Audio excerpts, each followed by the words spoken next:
What's up, guys? I'll probably share this video on the YouTube channel. It's kind of a short video. I just redid the female olive python's cage with substrate. So that's all Repti-Chip in there, probably like an inch or two deep. I don't really know. Cleaned out the water, scrubbed out the cage, everything, because at this point in time, I'm going to pretty much leave her alone for most of the breeding season. So I wanted to move her onto substrate where I can get away a little bit longer between cleanings than I can on just paper. Fortunately, she's a pretty clean snake, doesn't make a lot of waste. They poop very small, so I can just grab that out. And it's not like a blood or short tail where there's just constant urination or whatever you want to use. So I've already got the male in a holding bin in here. I've got her in a holding bin. When I introduce them, I like to clean her cage and then put them in together.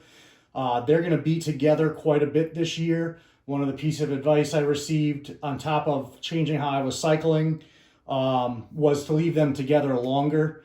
I've been putting them in for a week, taking them out kind of thing, but basically they're going to be paired up for a while. So let me get her out. I'm going to try to get her and him almost going into the cage sort of at the same time.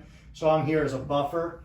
That's why I like to take her out first, so he's not invading her space per se, and she's also not as likely to come firing off with a food response, at this point in time, whereas going into her cage initially she would. So now this is going to be new substrate for her, so she's probably going to take a minute here and kind of scope things out, get her bearings a little bit, and make sure she doesn't come flying into my face. Where's my hook? No, don't knock over my camera. No. You keep going that way, I'm gonna go get your boyfriend. All right, dude, come here. You're all twisted. What are you doing in there? Come on. Come on. In you go. Now, of course, I want to watch the initial reaction with them. These guys have been paired up quite a bit, and they tend to do quite well together. I'm sorry you're like so in close on them and the lighting's poor. Oh, I'm going to watch before I get pumped in the face here. She's not mean. She's just very, very food motivated, and she's off of food right now by my choice. So I food cycled her, meaning I fed her fairly heavy for several weeks, heavier than normal, and then stopped feeding her, in an effort to help promote her cycling. So, but going into the breeding season, they tend to eat more, so I ramped her up, whereas she was eating like twice a month. I started feeding her like almost twice a week. Like every 5 to 7 days, she was getting a meal.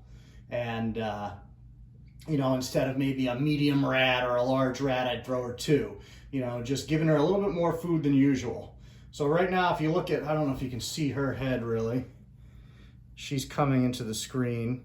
He's moving towards her now, but they're very aware of each other. And this is where I just want to be careful and make sure there's no incidents. Once they're together for a while, it's usually pretty good. It's just the initial pairing them up where I get concerned, just because, you're more likely to catch a sudden food response or something at this point in time. Like I said, I'm sorry about the lighting. That's just the best light that I have in this cage. No. Come on. I more pay attention to her than I do to him. Him, I don't even have to use a hook getting him out of his cage. He'll let me just reach right in on him and he's good to go. She's a little bit more, I don't even want to say cage defensive. It's not even really defensive. She's just very food motivated. And so right now, with her being at a higher level of stimulation, I want to be even more careful and make sure that, she's reading the situation properly. Now, they're pretty well along into the cycling process. I've been cycling them for over a month now as far as cooling goes, maybe even a little bit longer. I wonder if I can drag the light a little bit.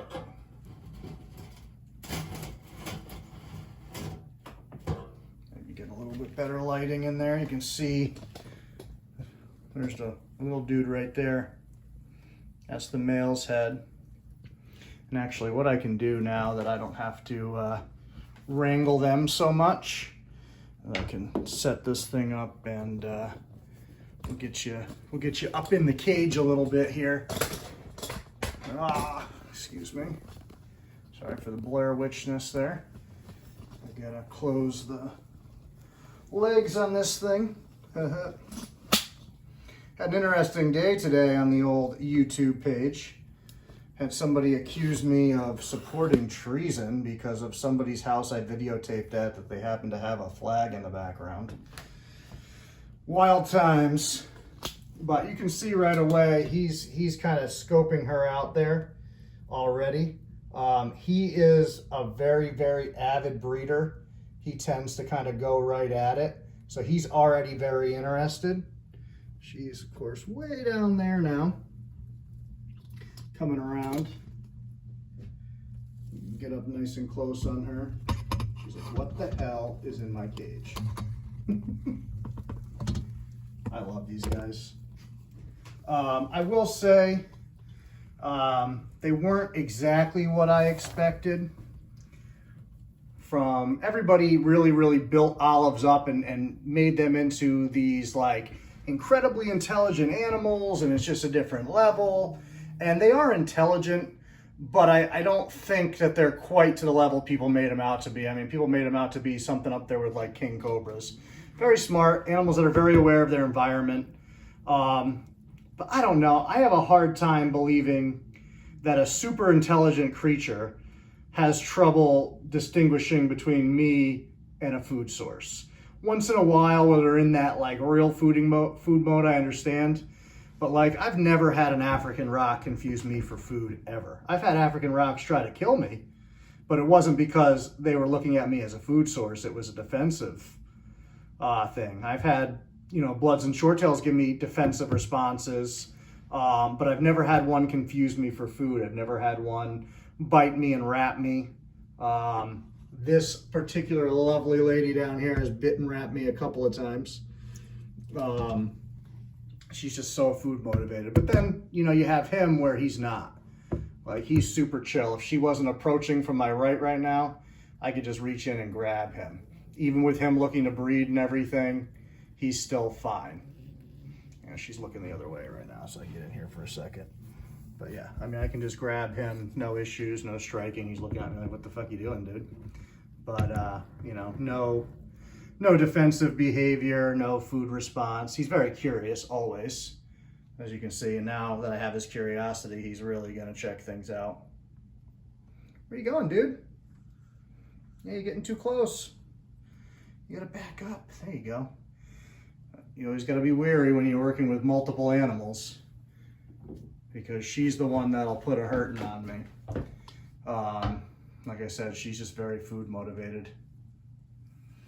And I will give them some level of intelligence, because she will, like, typically the routine is I take her out, I clean her cage. She typically gets fed after I clean her cage, because I always clean her cage before I feed her. So one time I have a little short video some people have seen where she came flying out and almost bit me in the face. I saw her behavior before she actually turned and came for me. So I was able to avoid that bite. I took like a half a step back just in time. You can see him very, very interested in her tail right now in the background there. Hoping he's not gonna bite it.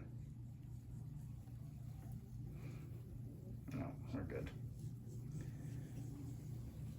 I'll give her a quick little tap here, just because she's looking a little too interested. Just remind her what's going on and that she's not eating. But anyway, so that time I took her out, I cleaned her cage, I put her back. I did not feed her, and I decided to go back in. I was shooting a video and I was gonna go back in. So when I went back into her cage, she very abruptly gave me a food response because, you know, she was in that mode. Don't you bite him. I always stay with these guys for the first little bit of time they're together, just to make sure things go well, especially first pairing of the year. These guys haven't seen each other now in, I don't know, probably 10 months.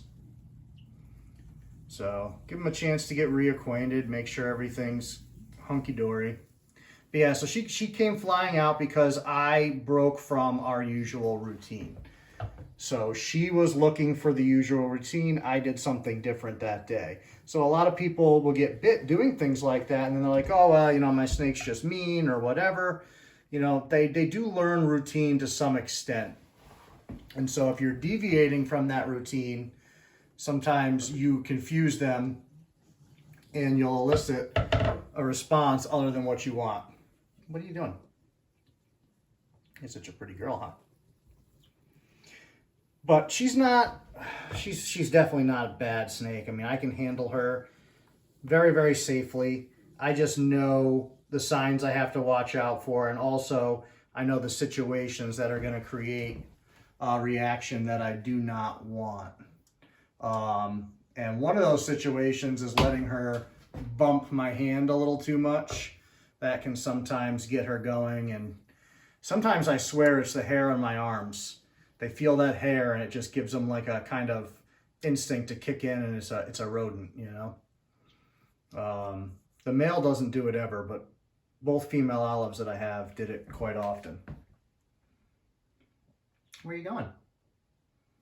You show them your cobra impression. Show them how much muscle control you have.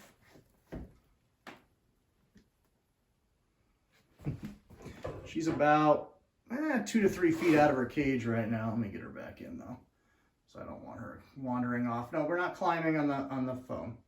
Go, go, go, go. Come on. I know you're stubborn.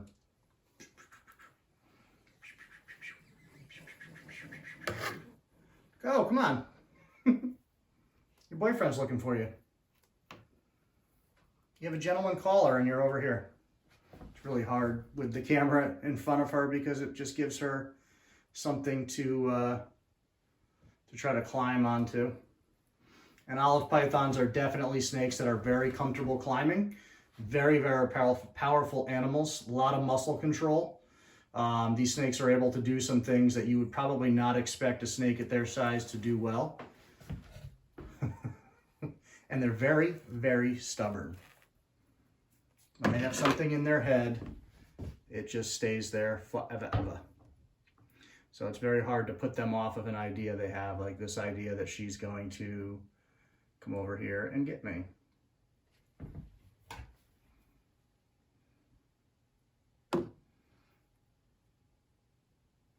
Sometimes just the visual of the hook in the right place can, you know, deter them from doing stuff like that, but not always. As you saw before, sometimes they can be very, very stubborn. Our lovely, handsome fellas down there checking out that end of things. So I just figured this would be a cool video to share. I know I did a video about pairing up my olive pythons last year, I believe. But I was hoping the lighting would be a little bit better in this and the video quality would be a little bit better. So hopefully this will be the year we'll get some olive pythons going here.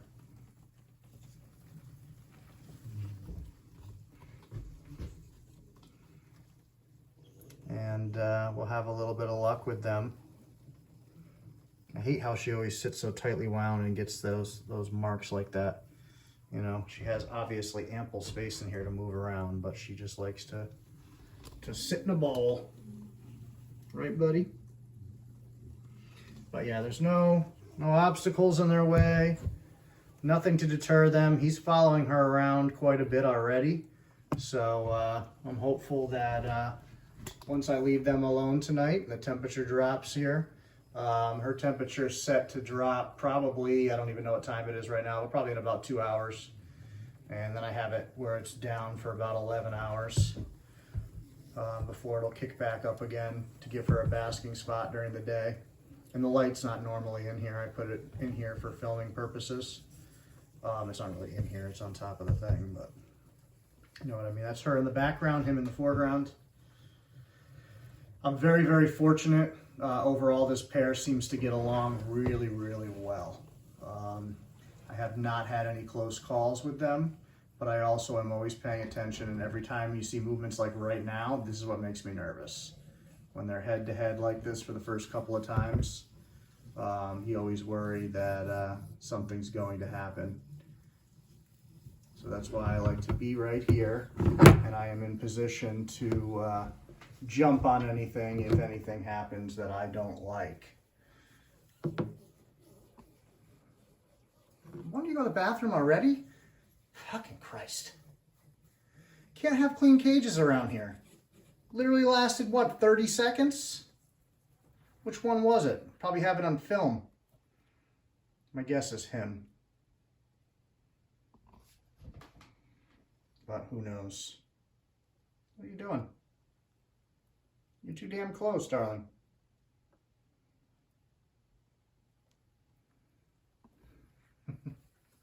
All right, go. Go back with your boyfriend. All right, we're gonna call this quits. I need to get dinner myself, so we shall see you guys.